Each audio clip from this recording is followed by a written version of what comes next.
GBS triple S हौजरानी के सालाना function 2026 में एक उभरता हुआ सितारा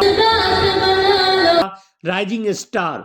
जी हाँ, मैं बात कर रहा हूँ जमात छठी का एक बहुत ही प्यारा, होनहार और बासलाहियत तालिबे इल्म अबू हमजा की। अबू हमजा के सुरों में जादू और आवाज में बला की कशिश है। अपनी प्यारी आवाज से पूरे हॉल में जादू कर देता है। अभी उम्र छोटी है, लेकिन उसका एतमाद, कॉन्फिडेंस कमाल का है और सुरों पर उसकी पकड़ लाजवाब है। सच तो यह है कि अल्लाह ने उसे खास तोहफे से नवाजा है, जिसे हमें मिलकर आगे मजीद निखारना है। अब इस नन्हे सितारे की शानदार आवाज में एक खूबसूरत गाना सुनते हैं।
Bye.